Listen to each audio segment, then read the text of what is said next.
everyone, so I have a fun layout for you today using this Homebodies Unite cut file, and I chose my products and photo and everything from the CSI challenge blog.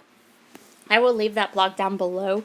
It's a fun little challenge blog where they have all these like mood boards. They do 3 a month, so you can pick and choose and play along, and they have tons and tons of sponsors that give away prizes every month. So Cut to You is one of the sponsors for the rest of, I think it's for the rest of this year.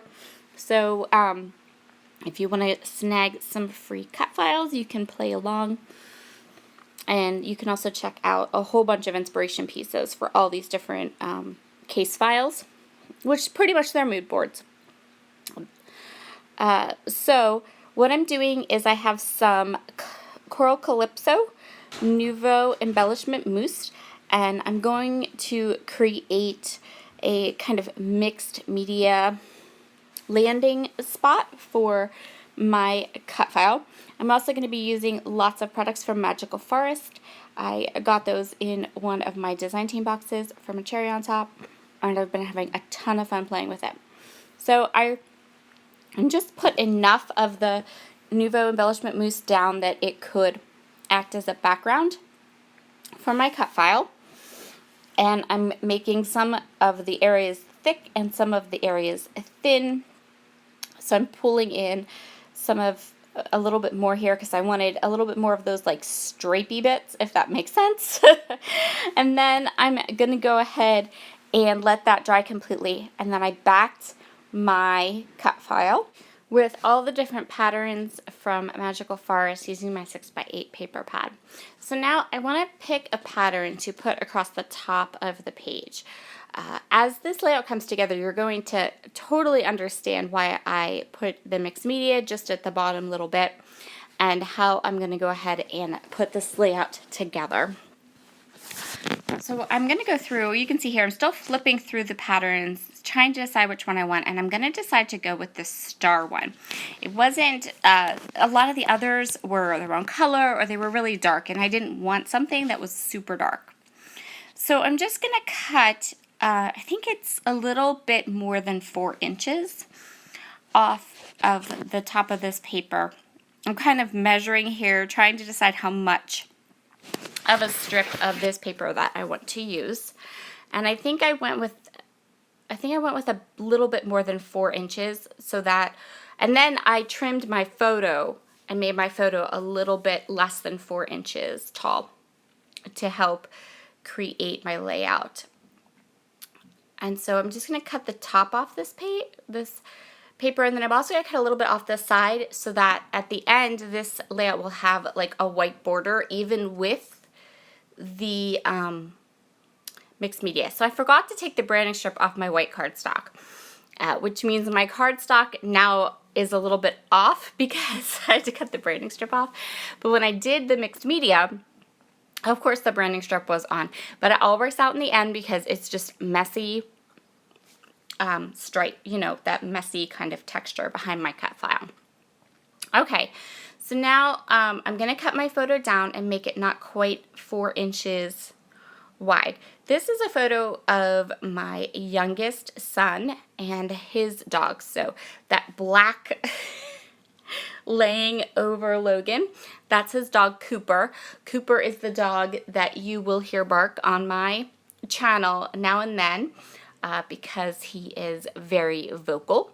He barks about everything, but it's like he's talking to you. It's really interesting. I've never had a dog quite like him before. He has a very interesting character, and he's very vocal. So he is a part Labrador, but then he also is like how did it go? His father's a Labrador, but his father is like one of those little small Havanese dogs. So he is like this, he's just this mix. And he's super cute, but he's very, he's a very strong character. So, and he is Logan's dog, 100%. So I have a photo here of the two of them cuddled up on the couch together watching TV, and Cooper does not like to leave. our house or our porch, you know, you can almost like let him just be outside and run, and he won't leave our house or our property. So I thought that worked really good for the title of the page, Homebodies Unite, because that's the two of them. My son also does not like to leave our house. He's very much a homebody. So this whole staying home thing right now is totally just right up his alley. So what I'm going to do now is I have some fun foam here. This is actually not fun foam. It's unfun foam because it does not have any adhesive in it. I'm going to cut tiny little strips, and I'm going to back my entire cut file to give it some separation from that background, and that will allow me just to tuck a couple of things in and around my title area.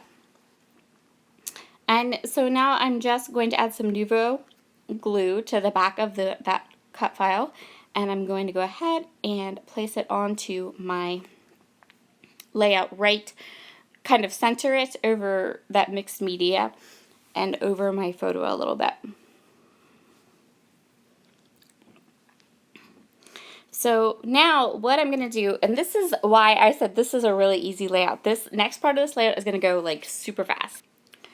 So I'm going to go through all of the embellishments, starting with the die cuts because those are the larger embellishments, and then working through the stickers and the puffy stickers. And what I'm doing is I'm just creating a border of die cuts between that top piece of paper, the top piece of pattern paper, and the mixed media at the bottom.